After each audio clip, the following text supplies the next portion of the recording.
There have been a lot of articles going around recently on TikTok and it becoming banned in the next few months. And of course, that has sparked like a wildfire on the internet. People on both sides saying it should be banned, it shouldn't be banned. So I figured I would go over one article that's going over what exactly the Congress has been talking about when it comes to the ban, some of the reasonings for it. And I don't know if this article has reasonings against it, but I'll give some of mine anyway because I'm not somebody who is super.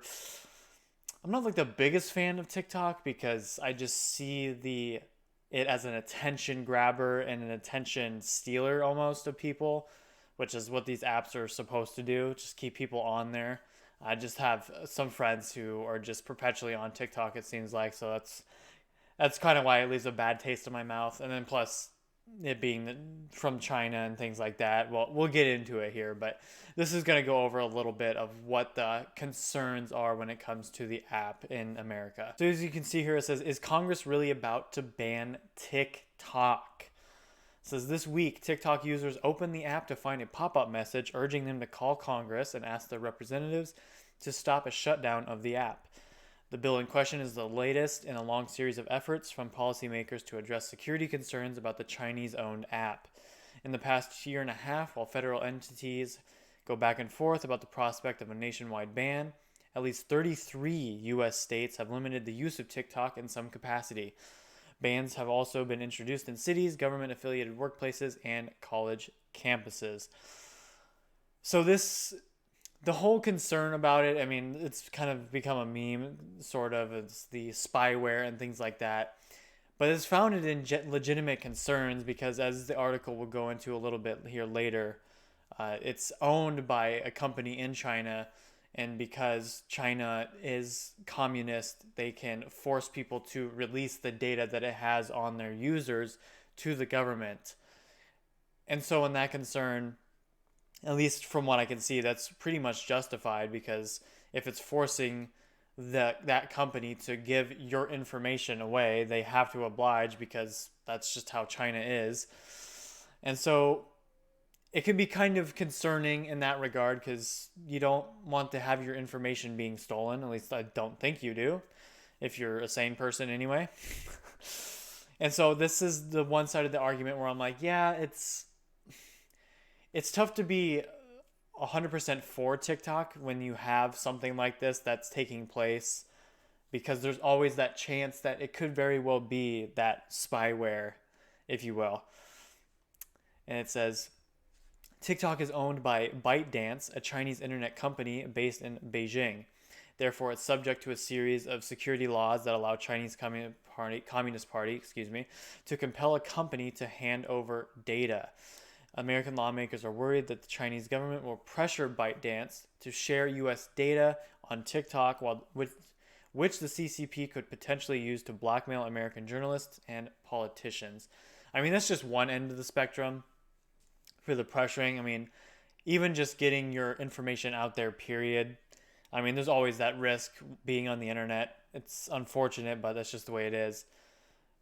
But especially when it comes to people who work in the government and things like that, you could kind of see the concern there that if they were able to pressure that data, they can know all the information on these people and then pressure them to make decisions that they wouldn't otherwise make. And that obviously isn't, that's the last thing we need in the government, as corrupt as it is already anyway. We don't need any more corruption, but I mean, that's another argument for another day.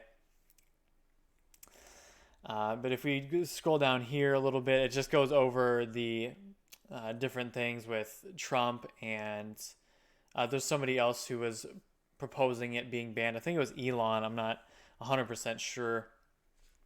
But this is going over where TikTok is banned. It says college campuses, states, and even a few cities have banned TikTok in some capacity, though only in relation to their own devices and networks. At least 33 states have banned the app from state owned devices and networks, and several dozen colleges and universities have made it unavailable on campus Wi Fi networks. Cities including Charlotte, Baltimore, Denver, and New York City have prohibited local government employees from using the app on their work phones. And so this is just going over, I mean, this is just kind of a no-brainer. I mean, government officials really shouldn't have any of these apps on any of those devices. I mean, because while TikTok, of course, has that increased risk, if you will, all these other apps that are on the internet that you're able to download are still as risky just because there's so many ways to steal information nowadays that these government officials really shouldn't have any of these social media accounts anyway, or at least on their government devices. Like the devices should be scanned and everything should be pretty much clean, you would think, especially the people near the top because they just have sensitive information. It's like, well, why would you have YouTube or Facebook on some device that has classified information anyway? But so that's not really a strong argument, at least from what I see, because they shouldn't have any of that technology on their devices to begin with. And then scrolling down a little more, it says, would a national ban even work?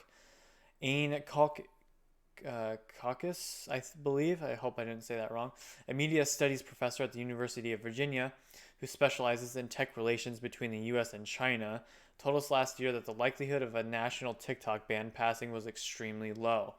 If it somehow did make it past Biden's desk, she said it would most likely have to be enforced by Google and Apple, who could make updating and downloading the app much more difficult. And so this is kind of where I see the difficulty lying, is that Apple and Google are just so massive and their reach is just so far even outside the US that it'd be kind of difficult. I mean, it could be done, of course, but at the end of the day, if people want TikTok, they're going to get TikTok. And so there's really only so much you can do, especially with like VPNs. Like there's so many ways to get around the boundaries and things like that, that it's like, sure, you could ban it, but people would figure out a way to get around that. And going into that, it's like, because that could do that, would it change anything? Probably not. And it's where we get the argument of, well, should it even be banned then in the first place? And so there's the one side of the argument that's saying that it is that spyware. There's the potential, the increased potential anyway, to have your information stolen by the Chinese government. And then there's the other side that just wants to use TikTok because it has a lot of fun content, I suppose you could say, and interesting things. And another aspect of it is it just has so many eyes on it that it's actually just such a good place to grow a personal brand for people. And that's why the one thing I do like about it is that because there's so many people that use it, you're really able to grow reach and things like that, where if you don't have it, it would be a little bit harder. But then again, there's other ways to grow that kind of content too. So it's kind of difficult. But let me know what you guys think down in the comments about it. It'd be interesting to see what people have to say, if they're for the ban or against the ban, why, either or. Because I kind of want to get more information from both sides as to what would be the correct choice in all of this. But if you guys enjoyed the video, make sure to leave a like, and I hope to see you guys around. Peace.